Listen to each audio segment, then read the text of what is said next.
ನಮಸ್ಕಾರ, ನೀವು ನೋಡ್ತಾ ಇರೋದು ಕೆಜಿಎಫ್ನ top professional online news channel BTVನ ಸುದ್ದಿಗಳು. ನಿಮ್ಮೆಲ್ಲರಿಗೂ ಸ್ವಾಗತ, ಸುಸ್ವಾಗತ. ಸ್ನೇಹಿತರೆ, ಚಾನೆಲ್ ಅನ್ನ ಸಬ್ಸ್ಕ್ರೈಬ್ ಮಾಡ್ಕೊಳ್ಳಿ. ಎಲ್ಲಾ ಸುದ್ದಿಗಳನ್ನ ಇನ್ಸ್ಟೆಂಟ್ ಆಗಿ ಅಪ್ಡೇಟ್ ಆಗಿ. ನಮ್ಮ ಪೋಸ್ಟ್ ಕಾರ್ಡ್ ಇನ್ಸ್ಟೆಂಟ್ ಆಗಿ ಪೋಸ್ಟ್ ಕಾರ್ಡ್ ರಿಲೀಸ್ ಆಗ್ತಾನೆ ಇರುತ್ತೆ. ಅದಕ್ಕೋಸ್ಕರ ವಾಟ್ಸಪ್ ಅಲ್ಲಿ ಮೆಸೇಜ್ ಬೇಕಂದ್ರೆ ವಾಟ್ಸಪ್ ನಂಬರ್ ಡಿಸ್ಕ್ರಿಪ್ಷನ್ ಅಲ್ಲಿ ಇದೆ. ಅದೇ ರೀತಿಯಾಗಿ ಫೇಸ್ಬುಕ್ ನ ಲಿಂಕು ಡಿಸ್ಕ್ರಿಪ್ಷನ್ ಅಲ್ಲಿ ಇದೆ. So you can keep updated on our ಎಲ್ಲ ಸುದ್ದಿ. ಇವತ್ತಿನ ಸುದ್ದಿ ನೋಡೋಣ. ಅದು ಹಿಂದಿನ ದಿನಗಳಲ್ಲಿ ಹಲವಾರು ರಾಜ್ಯದ ರಾಜಕಾರಣದಲ್ಲಿ ಇರತಕ್ಕಂತ ರಾಜಕಾರಣಿಗಳೇ ಬಹಳ ಪ್ರಮುಖವಾದಂತ ಸ್ಥಾನಮಾನಗಳನ್ನ ಹೊಂದಿದ್ದಂತವ್ರೆ ಕೋಟ್ಯಾಂತರ ರೂಪಾಯಿ ಬೆಲೆ ಬಾಳ್ತಕ್ಕಂಥ ಹೋಗ್ತಾತಿಯನ್ನ ಲೂಟಿ ಮಾಡಿದ್ದಾರೆ ಅಂತಕ್ಕಂಥದ್ದು ಜಗಜ್ಜಾಹೀರಾಗಿದೆ. ಅದ್ರ ಬಗ್ಗೆ ಏನ್ ಆಕ್ಷನ್ ತಗೊಂಡಿದ್ದೀರಿ ಇಲ್ಲಿವರೆಗೆ? ಅದ್ರ ಬಗ್ಗೆ ಯಾರ ಮೇಲಾದ್ರೂ ಆಕ್ಷನ್ ತಗೊಂಡಿದ್ಯಾ? ಅದಕ್ಕೂ ಮೊದಲು ಆಕ್ಷನ್ ತಗೋಬೇಕಲ್ಲ. ಇಲ್ಲಿ ರೈತರು 50 ವರ್ಷ 100 ವರ್ಷದಿಂದ ಕಲ್ಟಿವೇಶನ್ ಮಾಡ್ತಿರ್ತಕ್ಕಂಥ ಲ್ಯಾಂಡ್ ಗಳನ್ನ ಇವತ್ತು ಪಾಣಿ ಬದಲಾವಣೆ ಮಾಡಿ, ಖಾತೆ ಬದಲಾವಣೆ ಮಾಡಿ, ಯಾರು ನಿಮಗೆ ಪವರ್ ಕೊಟ್ಟಿರ್ತಕ್ಕಂಥ ಅಧಿಕಾರಿಗಳಿಗೆ? ಇದು ರಾಜ್ಯದಲ್ಲಿ ಅಶಾಂತಿಯ ವಾತಾವರಣವನ್ನು ಉಂಟು ಮಾಡತಕ್ಕಂತ ಒಂದು ಸರ್ಕಾರದಿಂದ ಆಗಿರತಕ್ಕಂತ ಒಂದು ದೊಡ್ಡ ಮಹಾನ್ ಅಪರಾಧ. ಇದನ್ನ ಇಲ್ಲಿವರೆಗೆ ಎಳೆದಿದ್ದೇ ತಪ್ಪು. ಸರ್ಕಾರಕ್ಕೆ ಈಗಲೂ ಎಚ್ಚರಿಕೆ ಕೊಡ್ತೇನೆ, ಸ್ಪಷ್ಟವಾದಂತ ನೀತಿಯನ್ನ ಜನತೆ ಮುಂದೆ ಇಡಿ. ಇದು ನಾನು ಹೇಳ್ತಕ್ಕಂಥದ್ದು. ಹೋಗ್ತಾ ಇದ್ದೇನೆ, ಅವ್ರ ಸಮಸ್ಯೆಗಳೇನಿದೆ ಅವರಿಂದ ಮಾಹಿತಿಗಳು ತಗೊಂಡು ಏನ್ ಸಾಲ್ವ್ ಮಾಡ್ಲಿಕ್ಕೆ ಸಾಧ್ಯ ಮಾಡ್ತೀವಿ.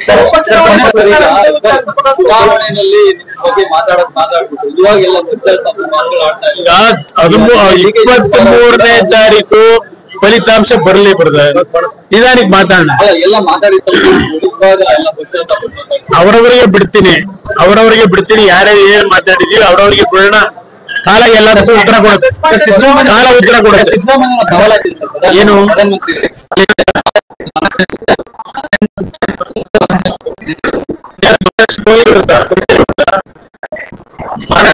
ಅಂತ ಹೇಳ್ತಾರೆ. ನೋಡೋಣ ಬನ್ನಿ. ಆಮೇಲೆ ಒಂದು ನಿಮಿಷ ಆ ಸಬ್ಜೆಕ್ಟೇ ಅಲ್ಲ, ಮುಗಿದೋಗಿರೋ ಅಧ್ಯಾಯ ಈಗಾಗಲೇ 8 ವರ್ಷ ಆಗೋಯ್ತು. 8 ವರ್ಷ ಆಗಿದೆ, 10 ವರ್ಷ ಆಗಿದೆಯೋ. ಅವರ ವಿಷಯಗಳ ಬಗ್ಗೆ ಚರ್ಚೆ ಅನವಶ್ಯಕ. ನನಗೆ ಭಗವಂತ ನೋಡ್ಕೊತಾನೆ. ಭಗವಂತ ಮಾಡ್ಕಲ್ಲಿ ಹಿಡ್ಕೊಂಡಿದ್ದಾರೆ. ಯಾರು ಏನ್ ಚರ್ಚೆ ಮಾಡ್ತಾರೆ ಮಾಡ್ಲಿ. ಇದು ಮುಗಿದೋಗಿರ್ತಕ್ಕಂಥ ಅಧ್ಯಾಯ. ಅಂತಿಮವಾಗಿ ಉತ್ತರ ಕೊಡಬೇಕಾಗಿರೋದು ಇವ್ರಿಗಲ್ಲ, ಮೇಲೊಬ್ಬ ಇದ್ದಾನೆ.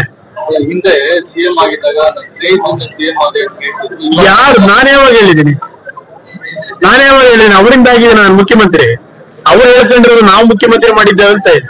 ಅದರ ಬಗ್ಗೆ ಸಬ್ಜೆಕ್ಟ್ ಅನವಶ್ಯಕ. ಆಗೋಗಿರೋ ಅಧ್ಯಾಯ ಅದರ ಬಗ್ಗೆ ಈಗ ನಾನು ಚರ್ಚೆ ಮಾಡಬೇಕಾದ ಅನವಶ್ಯಕ. ಅಂತಿಮವಾಗಿ ಈ ರಾಜ್ಯದಲ್ಲಿ ಮುಂದೆ ಏನೇನಾಗುತ್ತೆ ಸ್ವಲ್ಪ ಕಾದ್ ನೋಡಿ. ಏನೋ ಕೊಡ್ತಾರೆ ಅಂತ ನೋಡೋಣ, ಕಾದ್ ನೋಡೋಣ. ಇಷ್ಟ ಕಾದಿದೀವಿ, ಇನ್ನೂ ಸ್ವಲ್ಪ ದಿವಸ ಕಾಯೋಣ. ನಾನು ಈಗ ಯಾವ್ದ್ರ ಬಗ್ಗೆನೂ ಚರ್ಚೆ ಮಾಡ್ಲಿಕ್ಕೆ ಹೋಗಲ್ಲ. ಈ ಸರ್ಕಾರ ಏನೇನ್ ಮಾಡ್ತಾರೆ ಮಾಡ್ಲಿ, ನೋಡೋಣಂತೆ. ಕೋಲಾರ ಜಿಲ್ಲೆನಲ್ಲಿ ಅಮಾಯಕ ರೈತರ ಭೂಮಿಯನ್ನ ಅರಣ್ಯ ಇಲಾಖೆ ಅಧಿಕಾರಿಗಳು, ಕಂದಾಯ ಇಲಾಖೆ ಅಧಿಕಾರಿಗಳು ಮರ್ಸಿಲೆಸ್ ಆಗಿ ಹಲವಾರು ವರ್ಷಗಳಿಂದ ಮಾವಿನ ಗಿಡಗಳನ್ನ ಹಾಕಿ ಜೀವನ ಮಾಡ್ತಾ ಇದ್ದಂತ ರೈತರ ಭೂಮಿನ ಒಕ್ಕಲೆಬ್ಬಿಸಿ ಅವ್ರನ್ನೆಲ್ಲ ಬೀದಿಗೆ ತಂದಿಟ್ಟಿದ್ದಾರೆ. ಅದೇ ಶ್ರೀನಿವಾಸಪುರದಲ್ಲಿ ನಡೆದಿರೋ 126 ಎಕರೆ ಅರಣ್ಯ ಇಲಾಖೆಯ ಒಂದು ಒತ್ತುವರಿ ಕೇಂದ್ರದ ಅರಣ್ಯ ಇಲಾಖೆಯಿಂದ ಆದೇಶ ಆಗಿದೆ, ಕೋರ್ಟ್ ಆದೇಶಗಳಾಗಿದೆ. ಇವತ್ತು ಬಡವರು ಒಂದ್ ನ್ಯಾಯ, ಶ್ರೀಮಂತರು ಒಂದ್ ನ್ಯಾಯನಾ? ಊರಿಗೆಲ್ಲ ಬುದ್ಧಿ ಹೇಳೋರು. ಹಿಂದೆ ಒಂದ್ಸಲ 2800 ಎಕರೆ ಭೂಮಿ ರೈತರಿಂದ ಕಿತ್ಕೊಂಡ್ರು. ಈಗಲೂ ಇದೇ ಕಥೆ ನಡೀತಿದೆ. ಈಗ 126 ಎಕರೆ ಭೂಮಿ ಸಮಾಜಕ್ಕೆ ಏನು ಬಹಳ ಬುದ್ಧಿ ಹೇಳೋರಲ್ವೇ? ಯಾತಿಗೆ ಮೌನಕ್ಕೆ ಶರಣಾಗಿದ್ದಾರೆ? ಆದೇಶಗಳು ಬೇಕಾ ಇವತ್ತು ಕೇಂದ್ರ ಸರ್ಕಾರದಿಂದ?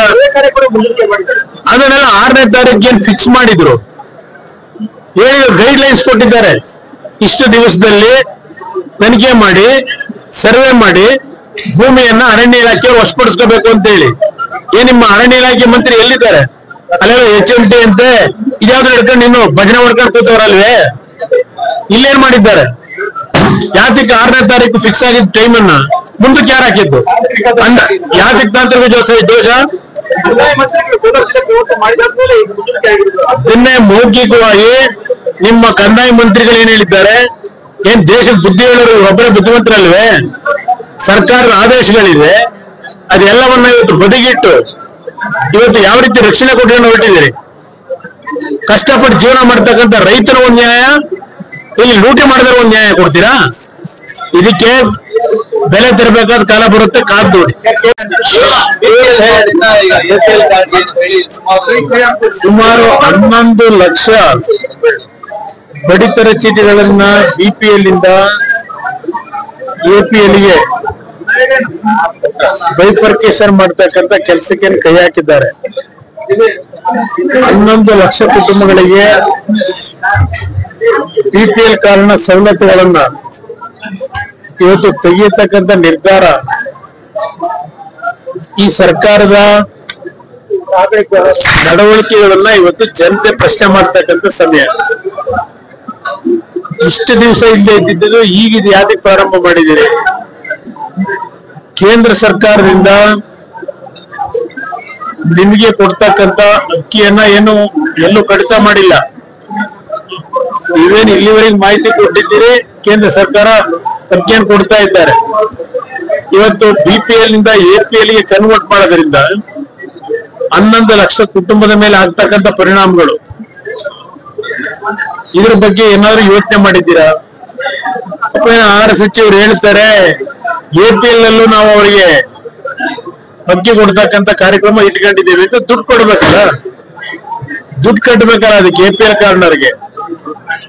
ಅದಷ್ಟೇ ಅಲ್ಲ, ಹಲವಾರು ಬಿಪಿಎಲ್ ಕಾರ್ಡ್ ನಲ್ಲಿ ಬೆನಿಫಿಟ್ಗಳಿದೆ.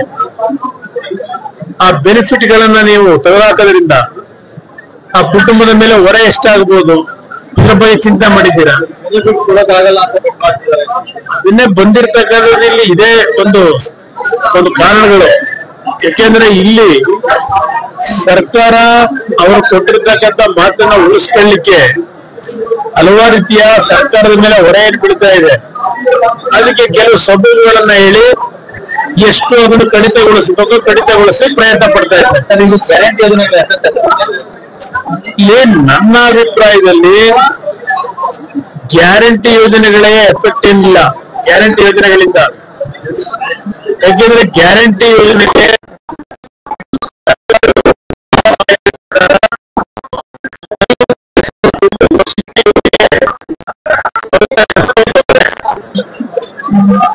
ಒಂದು ಕಡೆ ಈ ಸರ್ಕಾರ ಬಂದ ನಂತರ ಹಲವಾರು ರೀತಿಯ ತೆರಿಗೆಗಳನ್ನ ಜನತೆ ಮೇಲೆ ವಿಧಿಸಿದ್ದಾರೆ.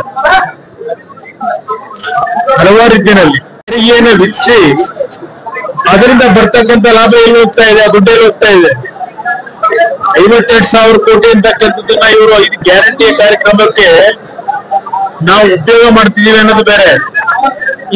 ಈ ಒಂದು ಹಿನ್ನೆಲೆಯಲ್ಲಿ ಇವತ್ತು ಮದ್ಯಪಾನೀಯರ ಮೇಲೆ ಏರಿಸ್ತಾ ಇರ್ತಕ್ಕಂಥ ಒಂದು rate, guidance value rate rise ಮಾಡಿರ್ತಕ್ಕಂಥದ್ದು ಮತ್ತು ರಿಜಿಸ್ಟ್ರೇಷನ್ ಸ್ಟ್ಯಾಂಪ್ ವ್ಯಾಲ್ಯೂ ರೇಟ್ ಮಾಡಿರ್ತಕ್ಕಂಥದ್ದು ಹೇಳ್ತಾ ಹೋದ್ರೆ ಹಲವಾರು ವಿಷಯಗಳನ್ನ ಹೇಳಬಲ್ಲೆ. ಅದರಿಂದ ನಾನು ಗ್ಯಾರಂಟಿಯ ಸ್ಕೀಮ್ನಿಂದ ಸರ್ಕಾರ ಕಿಕ್ಕಟ್ಟಿದೆ ಅಂತ ಹೇಳಲ್ಲ. ನಾನು ಮ್ಯಾನೇಜ್ಮೆಂಟ್ ನಲ್ಲಿ ಇಲ್ಲಿ ಯಾರಿಗೂ ಕಂಟ್ರೋಲ್ ಇಲ್ಲ. 52,000 ಕೋಟಿಗೆ ನೀವೇನು 52,000 ಕೋಟಿ ರೂಪಾಯಿಗಳ ಗ್ಯಾರಂಟಿ ಸ್ಕೀಮ್ ಅನ್ನ ಘೋಷಣೆ ಮಾಡಿದ ಮೇಲೆ ಹೆಚ್ಚುವರಿಯಾಗಿ ತೆರಿಗೆ ರೂಪದಲ್ಲಿ ಎಷ್ಟು ಹಣ ಸಂಗ್ರಹ ಆಗ್ತಾ ಇದೆ? ನೀವು ಹಲವಾರು ತೆರಿಗೆಯನ್ನ ಹೆಚ್ಚಿಸ್ತಿರ್ತಕ್ಕಂಥ ಹಿನ್ನೆಲೆಯಲ್ಲಿ ಸರ್ಕಾರಕ್ಕೆ ಆದಾಯ ಎಷ್ಟು ಬಂತು? ಗ್ಯಾರಂಟಿ ಸ್ಕೀಮ್ ಹೆಸರ ಮೇಲೆ ತಾನೇ ಇದನ್ನೆಲ್ಲ ಜಾಸ್ತಿ ಮಾಡಿದ್ದು, ಅದಕ್ಕೆ ಹಣ ಹೊಂದಿಸ್ಬೇಕು ಅಂತ ಹೇಳಿ. ಹಾಗಿದ್ರೆ ಹಣ ಎಲ್ಲಿ ಹೋಗ್ತಾ ಇದೆ? ಅದರ ಜೊತೆಗೆ ಈ ವರ್ಷ 1,05,000 ಕೋಟಿ ಸಾಲ ಬೇರೆ ಎತ್ತುತ್ತಾ ಇದ್ದೀರಿ. 1,05,000 ಕೋಟಿ. ಇಲ್ಲಿ ನೀವು ಗ್ಯಾರಂಟಿ ಸ್ಕೀಮ್ಗೆ ಹಣ ಇಟ್ಟಿರ್ತಕ್ಕಂಥ 52,000 ಕೋಟಿ ನೀವು ಹೇಳೋದು, 1,05,000 ಕೋಟಿ ಸಾಲ ಬೇರೆ ಮಾಡ್ತಾ ಇದ್ದೀರಿ. ಇದರ ಜೊತೆಗೆ ತೆರಿಗೆ ರೂಪದಲ್ಲಿ ದೊಡ್ಡ ಮಟ್ಟದಲ್ಲಿ ಜನಗಳಿಂದಲೇ ಇವತ್ತು ಹಣ ವಸೂಲಿ ಮಾಡ್ತಾ ಇದ್ದೀರಿ. ಇನ್ನ ಎಲೆಕ್ಟ್ರಿಸಿಟಿ ರೈತನಿಗೆ 2.5 ಲಕ್ಷ ರೂಪಾಯಿ ಕಟ್ಟಬೇಕು, TC ಹಾಕ್ಸ್ಕೋಬೇಕು ಅಂದ್ರೆ ಅಲಿಬೇಕಾಗಿದೆ.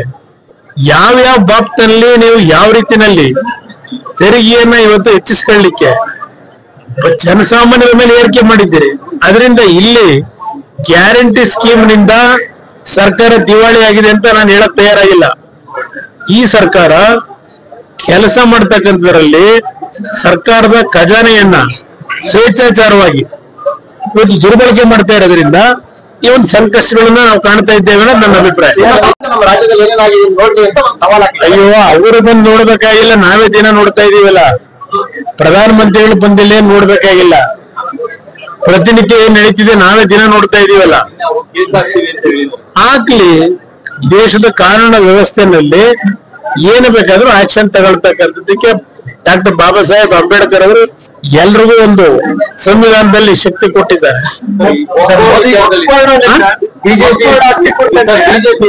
ಬಿಜೆಪಿ ಹೋರಾಟಕ್ಕೆ ಒಕ್ಕೋಡು ವಿಚಾರವಾಗಿ ರಾಜ್ಯಾದ್ಯಂತ ಹೋರಾಟ ಮಾಡಿದ್ದಾರೆ. ಜೆಡಿಎಸ್ ಸಪೋರ್ಟ್ ಇರುತ್ತೆ. ಈಗ ಈ ಸಬ್ಜೆಕ್ಟ್ ಗೆ ಸಂಬಂಧಪಟ್ಟ ಹಾಗೆ ನಾನು ಸರ್ಕಾರಕ್ಕೆ ಗಮನ ಸೆಳೀತಕ್ಕಂಥದ್ದು, ಇದಕ್ಕೆಲ್ಲದಕ್ಕೂ ಒಂದು ಮುಖ್ಯಮಂತ್ರಿ ಸಾರ್ವಜನಿಕವಾಗಿ ಹಲವಾರು ರೀತಿಯ ಆತಂಕ ಸೃಷ್ಟಿಯಾಗಿರ್ತಕ್ಕಂಥದ್ದು ನಿಮ್ಮಿಂದ. ಸರ್ಕಾರದ ಮಂತ್ರಿಗಳ ಹೇಳಿಕೆ, ಮುಖ್ಯಮಂತ್ರಿಗಳು ಡೈರೆಕ್ಷನ್ ಕೊಟ್ಟಿದ್ದಾರೆ ಅಂತಕ್ಕಂತ ಒಂದು ಮೀಟಿಂಗ್ ಮಾಡಿ ಮುಖ್ಯಮಂತ್ರಿಗಳನ್ನೇ ನೇರವಾಗಿ ಹೊಣೆ ಮಾಡಿ ಮಂತ್ರಿ ಹೇಳ್ತಾರೆ. ಇವತ್ತು ಈ ರೀತಿಯ ವಾತಾವರಣ ಜನಗಳಲ್ಲಿ ಆತಂಕ ಉಂಟಾಗಿರ್ತಕ್ಕಂಥದ್ದು ಸರ್ಕಾರದ ಕೆಲವು ತೀರ್ಮಾನಗಳು. ಇದನ್ನ ಸರ್ಕಾರ ಸರಿಪಡಿಸಬೇಕಿಲ್ಲಿ. On all Voltas brand items AC, refrigerator, washing machine and other items only at Voltas brand showroom at Parandehali.